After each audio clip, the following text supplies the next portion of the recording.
You're listening to Me and Paranormal You with your host, Ryan Singer. It's more fun to believe. Third year bonus. Hey everybody. Real quick, before we get into today's episode, just a quick reminder that you can watch these videos. You can watch the Mindcast. Patrons, you can go to patreon.com/Ryan Singer. $3 a month. You get commercial-free videos as well over there. So all these videos that have been coming out recently, as we transition to a video-centric podcast, along with audio, which will always be there. With all the skywatching and the capturing of lights and or UFOs on video, these last couple episodes, and plus this episode, I'll be having some footage as well that I think you'll really want to see. So I highly recommend, watching it if you can. I mean, obviously not if you're driving or if you're at work, et cetera, because I really want you to see this footage. I think it's really cool stuff. So without further ado, let's get into today's episode. I am here in the Holiday Island area of Arkansas. I've got some shows in that area this week, and northeastern Arkansas. I've always loved Arkansas. It's always been one of the most beautiful landscape, terrain, energy, vibes of all the states I've ever traveled through. I used to go to Little Rock a bunch and work this comedy club called the Looney Bin. Any hoodles. I just drove by. There's a golf course up here, which it is breathtaking. I'm going to be showing you some footage, or I'll be taking some footage and showing you, because not only is the place I'm staying a magical, like, witch's cabin in the woods. I'll be there by myself for 2 nights. And it's just bonkers, the energy there. And it is owned and curated and designed by magical people. I just drove by a wolf statue on the golf course that was looking up and as if it were howling, and I completely got the chills. It's 6:45 p.m. It's like 90 degrees. I shouldn't be getting cold. Something about a wolf here. I don't know what that is.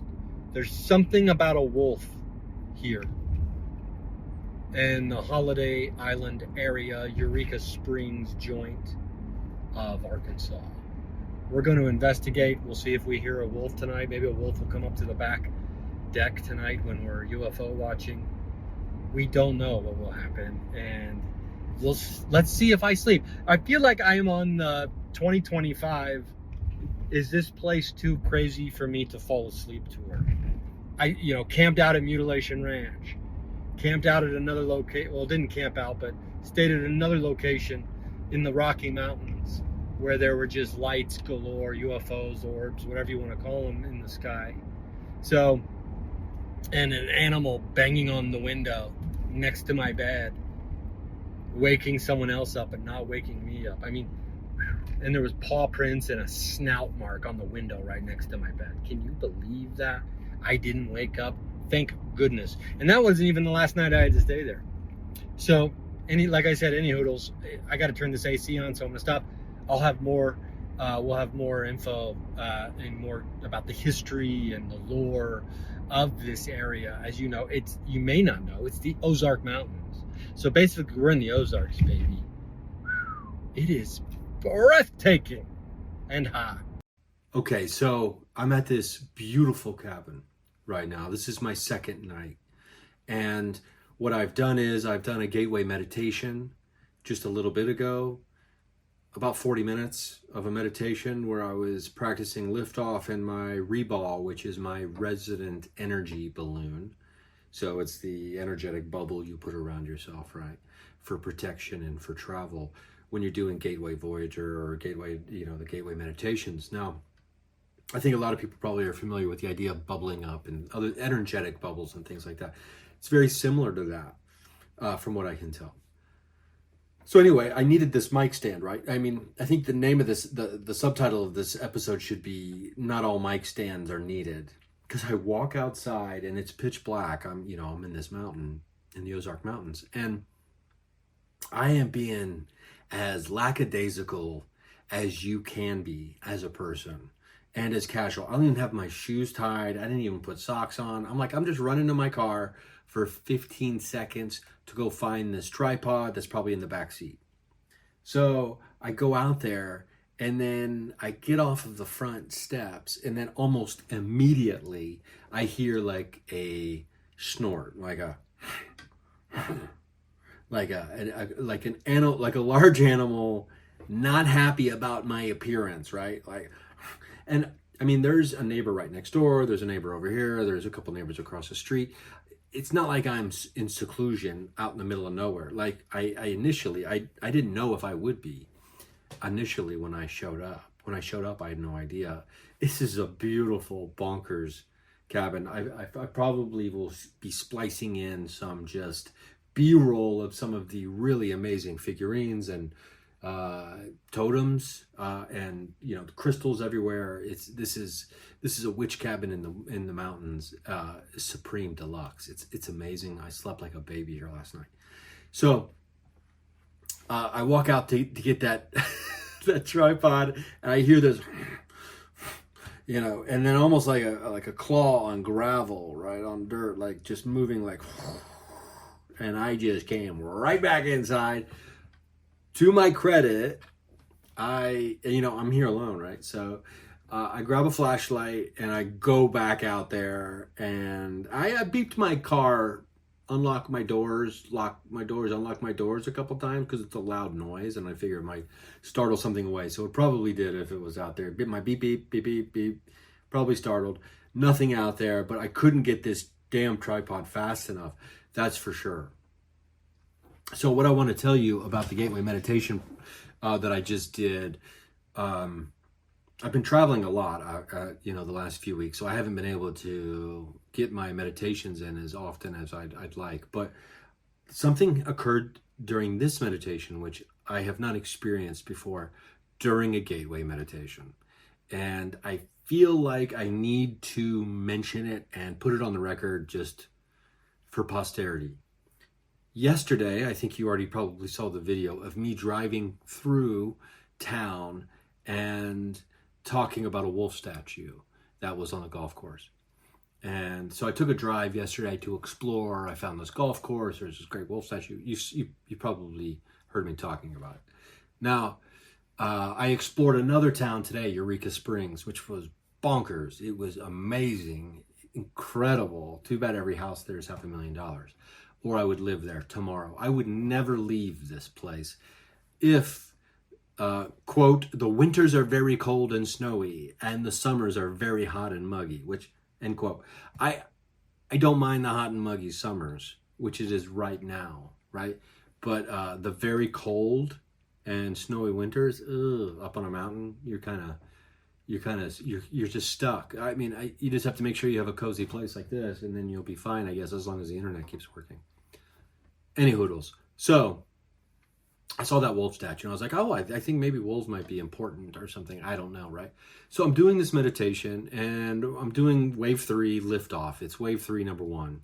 It's the first meditation in wave 3.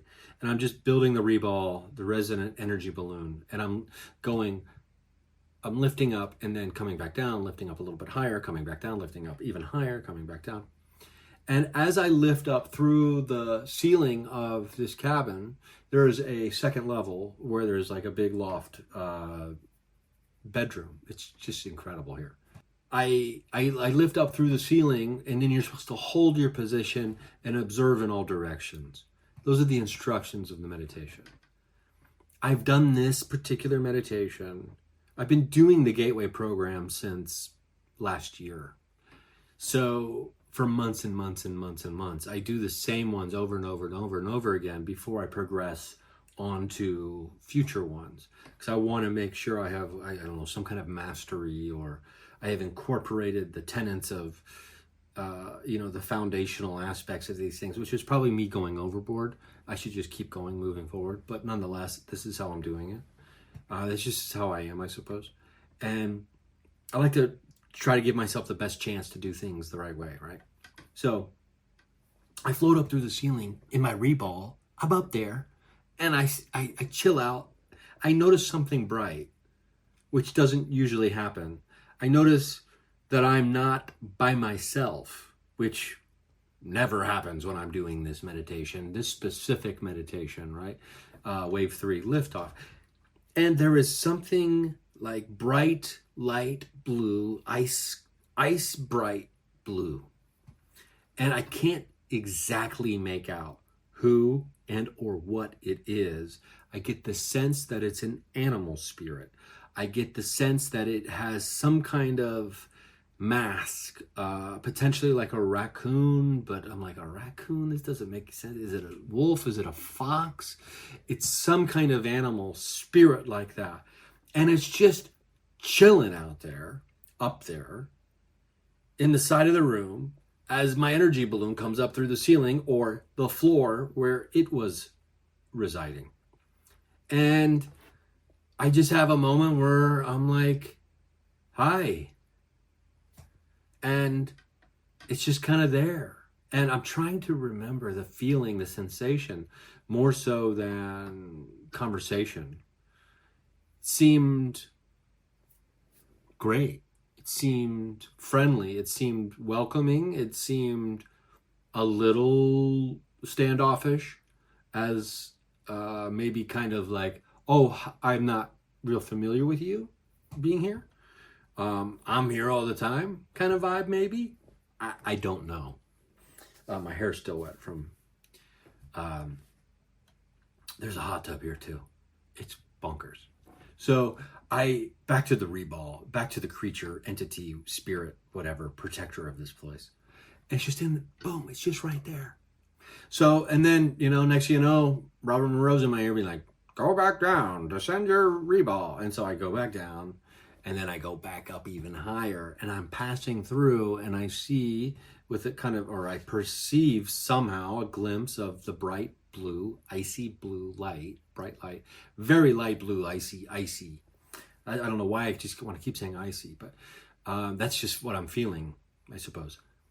Boom. Now I'm above the cabin. And whatever it was is still below me inside, hanging out. There was a second thing that happened during this meditation that also was I've never experienced before, and now I'm totally blanked on it. This is wild. I mean, I quite literally, not even 15 minutes ago, finished this meditation, and I was like, I gotta get this.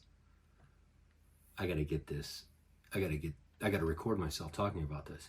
Anyway, I've never encountered someone else or something else during the liftoff in wave 3, and had a little bit of communication, more of kind of like a, hey, how you doing? Kind of like, hey, I'm just here hanging out. Hey, nice to meet you kind of energy. The reason I did the Gateway meditation is because, I try to do these when I can, but also ideally I'm doing them every day, but even multiple in a day, I suppose you could do. And if you go to the Monroe Institute, I'm sure they're doing that as they put you through the program, because it's like 2 weeks, and to get through all this stuff in 2 weeks, that's intense.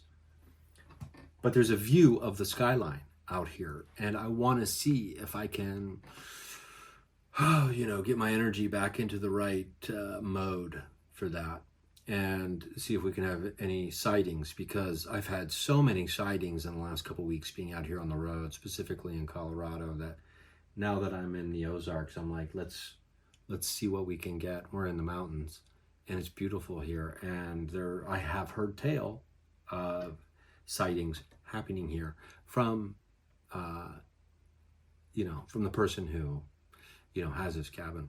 So I'm excited about that. I'll keep you posted. I'll be filming any updates about that. And then potentially I might be getting into a little bit of information about some of the local folklore and the mythology around this place, if we'll have time to do that. I mean, but look at this. Every windowsill is just like this. I mean, talk about feeling good.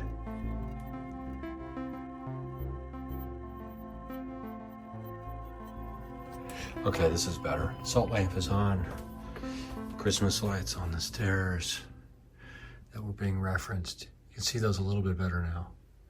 These are kachinas, and there's a bunch of them in this cabin. Really, really incredible place. So, actually, it's brighter in here with the Christmas lights, right? Okay, so that's a little bit better. More information. There's some bells that I shook when I first arrived as a hello, I'm here. I'm going to be hanging out for a couple days. It's nice to meet you, kind of thing. Acknowledging the spirits that are here according to the owner. And so they got a whole setup for that, which is really cool, right? And they're saying, that's why I shake the bells. I know they like it. Mostly they like being acknowledged. They are protectors and guardians in the space. I always tell them, thank you for taking such good care of the place. It's kind of a portal of sorts that I specifically created, but I think the land and cabin had to have been ready or primed or already magical to be able to take it on. Yeah, so, and I can see the lights from here. Don't mind my mess, if you saw that. I'm living out of a roller bag right now. But yeah, so it's about 10:35, 10:36 at night, Central Time. So we'll see what happens. I'll keep you posted. Anything that may happen here tonight is going to be magical and wonderful. I'm certain of that. Look at this. I mean, these are rad. Normalize taking up sorcery at 40. Normalize falling in love with the wraith haunting your decaying countryside manor at 50. Normalize mastering astral projection and becoming a demigod in the spiritual realm at 60. Life doesn't stop at 25. I mean, what else could you want in a place? Okay, so we're out in the hot tub. I mean, it's super hot out here anyway, but just trying to get some relaxation in and see if anything happens when we're outside. See if anyone wants to say hello through these lights. My name's Ryan. I've been here since last night. It's probably a little loud here. Sorry, there's a fan and a hot tub going, so just seeing if we can get a flicker on these lights. I mean, 2 of them are burned out. I don't think that's what we're talking about, but there's some chimes over there. And you can see the sky out there.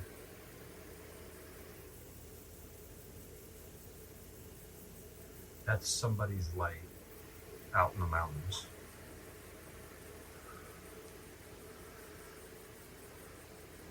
Okay.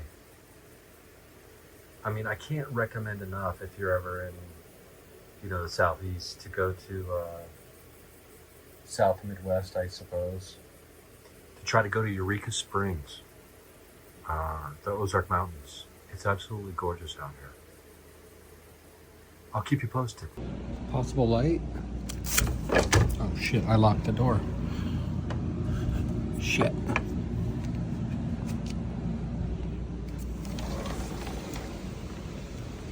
It's gone. It's gone.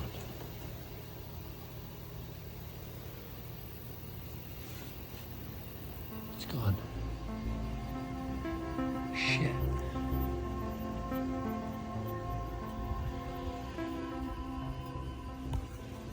Let the door open, bugs. Okay, so let's get into a little bit of the history and a little more information around what I was calling figurines or totems incorrectly. And I think I was, even after receiving information and receiving a text from the cabin owner, that I think I was pronouncing kachina when I believe, I could have this wrong, but they're kachina, and plural would be katsinum. So the kachina, or the katsinum, is a spirit being in the religious beliefs of the Pueblo people, of the indigenous American cultures, Hopi, the Hopi Tewa, the Zuni, and the Carasan tribes, as well in most of the Pueblo tribes in New Mexico. There's 3 different aspects to the kachina. And, according to the information that I've been gathering, and which admittedly isn't a huge deep dive here, but I wanted to give some context to what we were looking at here in the cabin. There's the supernatural being aspect. That's one aspect. The kachina dancers, which is the second aspect, and the dolls, which is the third aspect. These are the small dolls that you saw carved in the likeness of kachina, that are given only to those who are or will be responsible for the respectful care and well-being of the doll, such as a mother, wife, or a sister in most cases. Now that changed later as these kachina dolls became very sought after and popular, and I believe it was the Hopi who started selling these to these kachinam to tourists and to people to help sustain their living, to be able to make a living and try to provide for themselves. As you are well aware of, the indigenous people in this country, the United States and other places, have had to resort to whatever they can do to make money and to sustain themselves, considering that all their land and resources were taken from them over time. And I know why people have a heightened sensitivity about, for some reason, being able to admit that they committed awful atrocities in this country over the last few years. They're very precious about their dignity or their righteousness, especially lately under Trump, he's probably the biggest baby of them all. So, but we're not afraid to talk about the past and accept the truth of the history in this country. Kachinas are spirits or personifications of things in the real world. So now this might ring a bell as far as just kind of spirituality in general. A lot of these indigenous beliefs have been incorporated into New Age spirituality, adopted, appropriated, whatever you want to call it. Now, when you have the Far East and you have the Hindu, you have the Buddhists, you have Buddhism, you have Hindu, you have, animism here. I believe animism is an aspect of this, this earthly, it also probably kind of seems somewhat familiar to Wiccans and to witches and to other kind of magical practices and belief systems, where the earth is sacred and the earth is holy. And the gods, even though, Christians would want us to believe that they're pagans and it's sacrilege, but it's just identifying the forces, these invisible forces of the universe and of nature, and these powerful things that are occurring around us. And we're giving them a face, we're giving them a name, we're revering them individually and separately for what they provide and what they can do. And also we're fearful of the destruction they can cause.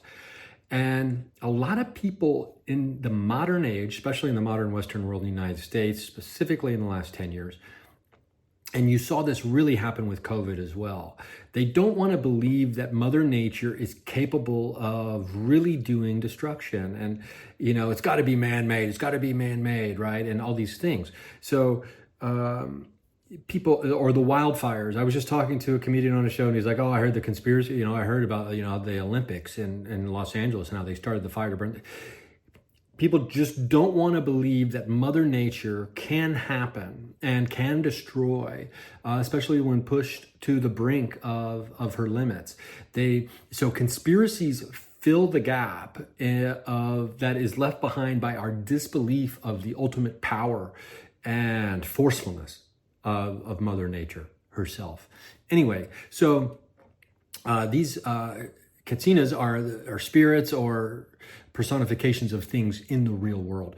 These spirits are believed to visit the Hopi villages during the first half of the year. The local pantheon of kachinas varies from Pueblo community to community. A kachina can represent anything in the natural world or the cosmos. From a revered ancestor to an element, a location, a quality, a natural phenomenon, or even a concept, which is really fascinating to me. I wonder if there's one for Schadenfreude, when you like enjoy other people's misery. I think some people are truly embracing Schadenfreude in a way of like, MAGA voters who now have lost everything because of what they voted for. And I don't want to lean into that. I don't want to be the person that leans into misery. I think the less misery we can have in the world total, the better.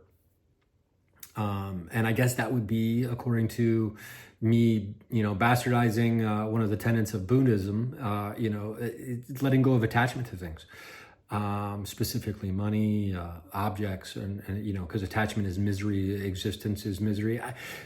There's something interesting too about, performing in front of a comedy club or comedy audiences lately, and everybody in an audience at a comedy show, for the most part, they just want to have enough. They just want to have enough to feel like they can take care of themselves and the ones they love. They don't need excess. People, we don't need excess. And see, that's a myth. The American dream is built on the dream of excessiveness. And, we don't need that. And most people know that, and they understand that. And nobody truly wants $1 billion for themselves. I think that's kind of bonkers, and everybody understands that people who do that there's a mental illness there. There's something wrong. There's something truly wrong with a person who believes they need to have that much. Anyway, I'm getting sidetracked here. A kachina can represent anything in the natural world of the cosmos, like I said. There may be kachinas for the sun, stars, thunderstorms, the beetles, the mosquitoes even, I imagine, or, apparently the tan ladybugs are poisonous, or they bite, which is something I just learned, that they're different than the red ones. I forgot, someone just told me this like in the last week. Kachinas are understood as having human-like relationships, families such as parents and siblings, as well as marrying and having children. Although not worshipped, each is viewed as a powerful being. And, a lot of this I'm just getting from like Wikipedia, which is sourced. This is interesting because this is also reminiscent to me of jinn and, Muslim culture, as far as the jinn being able to marry or, even have offspring. Each is viewed as a powerful being who, if given veneration and respect, can use their particular power for human good, bringing rainfall, healing, fertility, or protection. The central theme of Kachina beliefs and practices, as explained by this person named Wright in 2008, is quote, the presence of life in all objects that fill the universe. Everything has an essence or a life force, and humans must interact with these or fail to survive. Sounds a lot like Star Wars. Sounds like the Force, doesn't it? And so it was around 1900 that there was a great deal of interest in the figurines amongst tourists, and they became sought after collectibles. So many Hopi began making the figurines commercially to make a living. There's a ton of different types. It's interesting. The Zuni believe that the Kachinas live in the Lake of the Dead, a mythical lake, which is reached through Listening Spring Lake. This is located at the junction of the Zuni River and the Little Colorado River. Although some archaeological investigations have taken place, they have not been able to clarify which tribe, Zuni or Hopi, developed the Kachina tradition first. Both the Zuni and Hopi Kachinas are different from each other, but have similarities and features. They are both highly featured and detailed, and while the Kachinas of the Rio Grande Pueblos look primitive in feature, the Hopis have built their cult into a more elaborate rite and seem to have a greater sense of drama and artistry than the Zunis. On the other hand, the latter have developed a more sizable folklore, considering their Kachinas. There's, in the world of the paranormal, there is such a fascination with haunted dolls. There's a crow or a raven just showed up outside the window here. There's such a fascination with haunted dolls and haunted objects, but specifically dolls.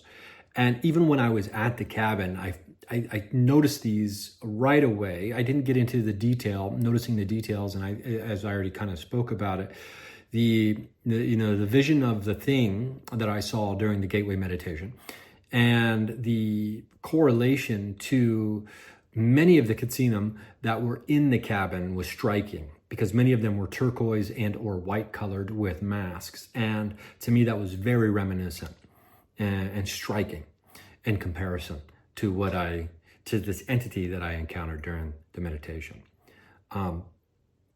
Anyway, I'd like to do more of a deep dive on this, and we will at some point here in the future.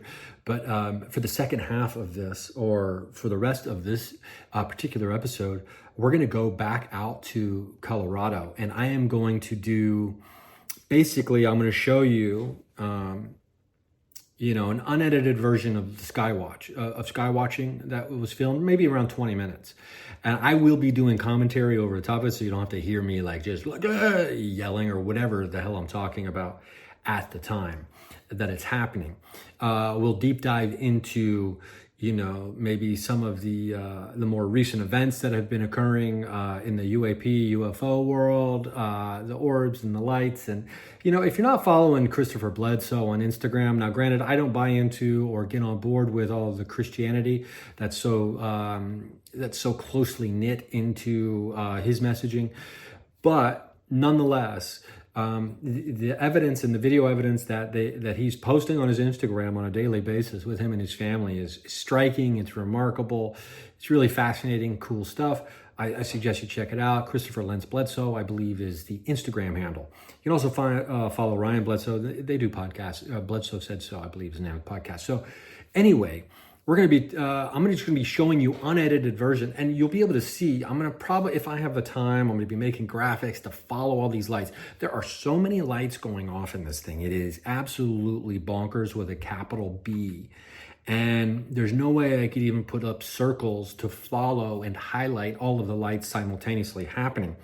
Upon review of this video, which I haven't even fully reviewed, I'm going to kind of watch it with you and be doing a reaction video. So if you're not watching these videos, watching these podcasts, this one, in the last few, these are, and I'll be giving you the audio too. And, it's not imperative that you'll be watching this episode, but because we'll be talking and giving information, we'll be describing what we're seeing, but I will say that it is, it'll be added benefit to you if you do in fact watch. I appreciate you listening. I appreciate you watching.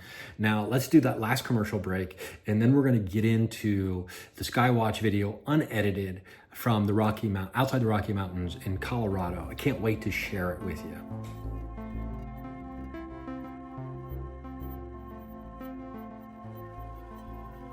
All right, so here we go. We're back. Thanks to the patrons, by the way. $3 a month gets you all this stuff without commercials.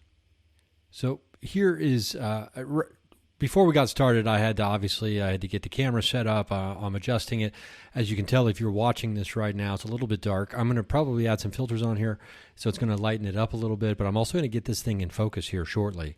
We are using a camera that, has pretty darn good low light capabilities at night. So if you're going to be doing sky watching and trying to capture it on camera, obviously this kind of camera will do better than, this is a Sony camera. It's going to do better than a cell phone, typically, right? So now I didn't have the ideal camera that would be absolutely perfect for this. And, next time we will. And there we go. I'm actually getting it in focus now. And you'll be able to see a tree line, because something interesting that has been occurring, I noticed this out at Mutilation Ranch last year, was that there was a low to the horizon action zone, at least to the north and northeast, where we have been located in the last year out in Colorado, Trinidad Ranch, and at this location as well. That typically is where the action starts. Now, I have been reviewing this footage before I'm even dropping it into this episode here. And what you have here is you have a situation where there's more action happening than you can see with the naked eye. And I'm kind of like losing my mind here as I'm reviewing it. Now, in the moment, using satellite tracker. Okay, now we got action here. There are things moving all over the place. If you're watching this, you'll see towards the middle, and you'll see, I was going to drop a bunch of circles in to highlight the movement and track the movement and all that kind of stuff. I mean, quite frankly, that's a lot of back-end work over here, and I don't want to lead the witness necessarily. Anything that is blinking intermittently, but with a pattern, that's going to be an airplane. Now, also, anything that is, staying lit at the same intensity and on a very straight line probably will be a satellite, right? Now, we're using satellite tracker apps, through the Night Sky app or through Stellarium. Those apps are free. You can use free versions of them. Those apps will allow you to see if it's a satellite. And there's also a flight tracker app. You can see if it's an airplane. Now, the ones that are airplanes are pretty obvious to me, and I think to most people when you're watching, because they will be blinking. Okay, so as you can see, I mean, you've been seeing it the whole time, but it is. I have lightened this up substantially with the exposure and the saturation, so we can better see. There are 1, 2, 3. There are lights moving. There's 1, 2, 3, 4, 5. I'm counting. I can't keep track of all of the lights that are happening. There's a couple descending diagonally down at roughly a 45-degree angle, and then one of them has flattened out. That is action, and now, okay, now it's fading out.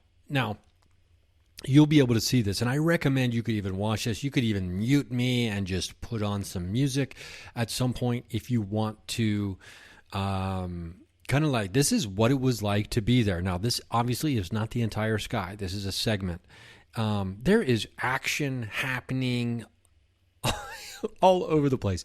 I was listening, obviously, with the audio, and what's really funny to me about this video is most of this action that's happening currently that is on the screen now, I was not even noticing with the naked eye, with the bare naked eye. Didn't even see it. We were just having a conversation and chatting about things. Now, there are things moving. There's clearly airplanes in this. Now, are there satellites? Very likely that there are some satellites caught on this footage as well. But here's what we have here. We have lights that are not either one of them. Boom, that thing just glowed up big. Now, I cannot be sure what that one is. It's actually, let me silence this. Speak of the devil. Someone just messaged me about that, about skywatching. So, nothing is an accident. Now, some of these, if you see a light that appears kind of low to the ground and then it kind of just stays lit the entire time, I am of the belief that if it's moving in a straight line, that's probably not going to be the action we're looking for. It's either an airplane that's too far away to be able to identify the blinking action in it. But then there's some that are following very closely to one another. In this video, you will see lights that kind of converge. They converge into one another, as if they're on a crash course for each other, with another one kind of, close behind one of the two that, kind of converge. Now, this is action that we saw for, there was a shooting star. Oh boy, I think that was a shooting star that we just saw. Captured a few of those, I believe, which is really just rad stuff. Now, 3 nights in a row we did this, and I got to tell you that for 3 nights in a row, we were kind of blown away. Now, it wasn't exactly the same each night, but there was definitely variation, but there was definitely action every night. These two lights that are moving left to right inside that main gap of the tree, one of them just kind of glowed up real bright there. They're too close to one another. Look at how big and bright that boy is. Oh my goodness gracious. Thank you for showing up. That's just probably exactly what I'm saying in the moment. Just thank you. I do a lot of thank yous when they decide to show up for us and appear in the sky for us. I get super, super excited. And also, by the way, this should not be in stereo. As I'm recording it, it is in stereo, and I'm really truly hoping that in the export it will come out mono. So I am not just in your left ear. I should be in your left and right ear right now. Just letting you know that if that for some strange reason that happened, I'm aware of it and I apologize in advance. But we're getting all kinds of action here. Now, in watching this, I don't know, roughly 20-minute video or whatever, there was a shooting star. How cool was that? From right to left, up towards the top. Now, you will see, if I had to guess, and this is without having watched and keeping a tally marker, I'm going to guess at least 50 lights that, to me, are unexplainable as UFOs and or airplanes. And full disclosure, there obviously are air flight patterns where we are looking. And you will see those airplanes typically moving from left to right on the screen, and that would be from west to east directionally. So we're, guessing, there's major airports on the West Coast. Like I said, this is in Colorado. So whether or not it's, Los Angeles flights, San Francisco flights, Sacramento flights, San Diego flights, Seattle flights, Portland flights, who knows, right? Where they're going and what they're doing. But you can down that flight tracker app, and that'll do you right. Now, I mean, my plan here is to, trying to talk about some other stuff while we're watching this. But I got to tell you, just for the people who are unable to watch and are listening, there's been obviously a lot of, developments in the UAP, the UFO world, and, the lights world and all that kind of stuff. It is actually being, and understandably so, completely overshadowed by what's happening in the United States of America right now. First, we had the Epstein list with Elon saying Trump was on the list and all that kind of stuff, which, I don't know who's surprised or shocked by that, considering all the footage of them together and photos, and Epstein saying that Donnie was his best friend years ago. I mean, who's surprised by that? Secondly, now you have the, what Israel has been doing for a long time to the poor people of Palestine, the genocide that's being committed there. And then you also have now bombing Iran, and the United States getting involved bombing Iran, which, by the way, people are like, why do the Iranian people hate Americans? It's like, what, you mean the government that overthrew their government, put in an awful leader, replacing another awful leader, and just acting like we can do whatever we want over there? Oh, I wonder why those people don't trust the United States government. Now, oh my God, there's a big bright one on the sky there. Watch them fade out. Actually, this one might show, it's really bright when it starts affecting the focus of the camera from Lord knows how far away we are, right? Anyway,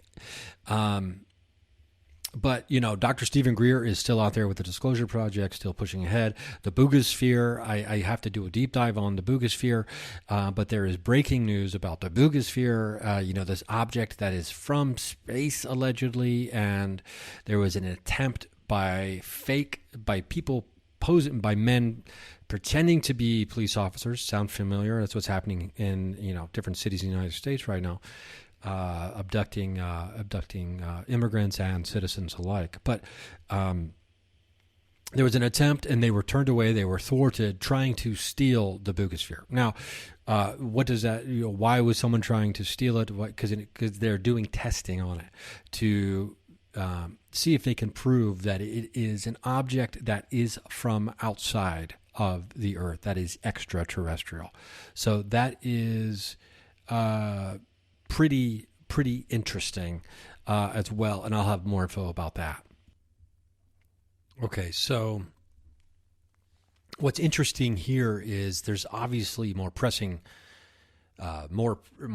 issues and or needs people need to be worried about when they're being, maybe abducted from their home or at risk of losing health benefits or SNAP benefits, which are food stamps, things like that.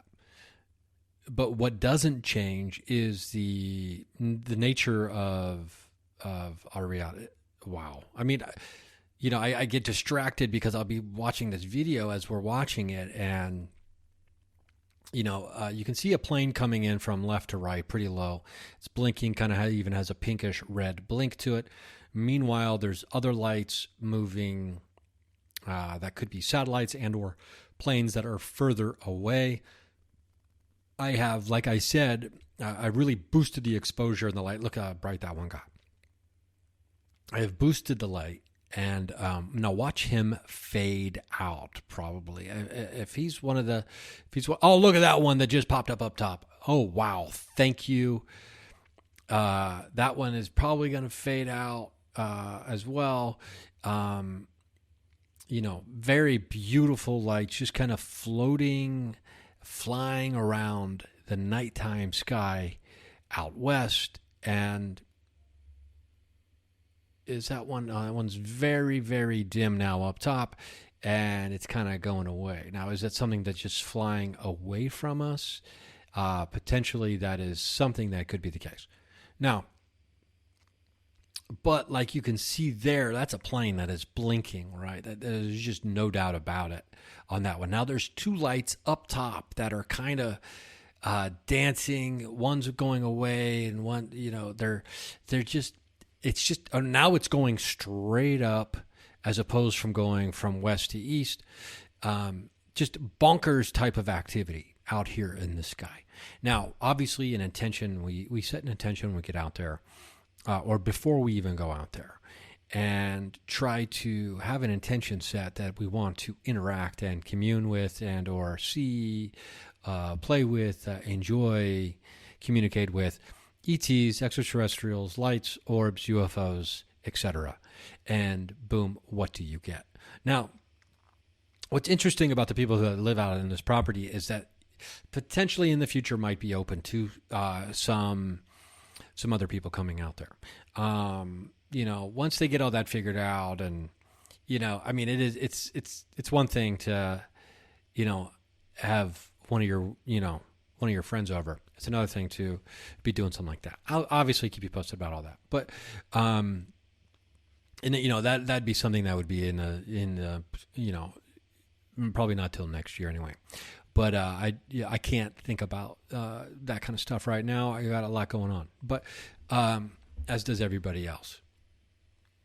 Now, when it comes to the state of disclosure, England was having their own hearings now. So what we have here is we have a multi-tiered front of disclosure happening at the governmental level. This is good news. This is good news every inch forward. There are just lights going everywhere on this video. This is crazy. Now, every inch forward that disclosure steps is closer to the goal, is closer to... There probably is no such thing as a finish line. Oh my God, look at that bright one.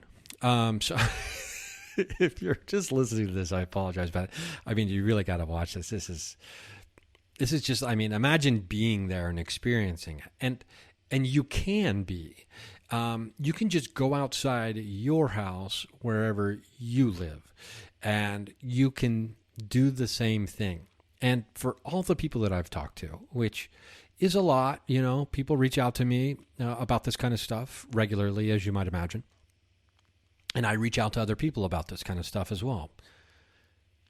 If you just kind of go out there and make yourself available, I think that is right. If you make yourself available to the curiosity, making yourself available to the curiosity leads to the experience. Oftentimes, if we're not making ourselves available to anything, we can never experience anything. You, from time to time, will have a spontaneous paranormal experience or a spontaneous spiritual awakening, an SSA, an SBE, or some kind of spontaneous profound thing. I mean, look at these lights. It's just, I love this. Now, you can have these spontaneous moments, right? That kind of, they cause a reckoning. They force themselves into your immediate now. No more of the, I'll get to this later. I will maybe do it tomorrow. Oh, another time when I'm not feeling. There's me with a laser pointer getting ready to... I don't know if I'm going to circle that one because I thought it might have been a plane maybe. So you definitely don't want to zap a plane with one of your laser pointers. That's a big no-no. We go out of our way not to do that when we're sky watching. Because I don't think it's legal, but it's obviously illegal. And if it's illegal, it's obviously illegal because because of the pilots or whatever. Whatever. I'm not trying to cause any problems with someone's flight. That's the last thing in the world I'm trying to do when I'm out there. So be respectful of the space and in the environment. Now, but yes, we have to make ourselves available to the experience. And with the exception of, that's me just kind of showing the foreground with a flashlight, 'cause I think we heard something. There's a critter of some kind moving around where we were. So that's me lighting it up. As you can kind of see, we're in the middle of nowhere. But yeah, every once in a while there will be a reckoning that gets caused by one of the spontaneous events. But not everybody is... I was going to say lucky, and I guess lucky might be the word. But not everybody is lucky enough to have one of those, or fortunate enough to have one of those, I suppose, whatever we want to call it. But and so when we can't just sit back and wait for a spontaneous paranormal experience to happen. So what we do is, oh my gosh, okay, so how many different lights do we have going right now? Boom, I'm trying to point at one right now. That's one of our friends out there. That's right. Oh wow, they're just everywhere in this sky. It's kind of crazy, especially when I add exposure to this, because it's kind of a much darker video before I put it into the editing thing. But the stars kind of look like they're sparkling. Some of them, it's pretty fascinating.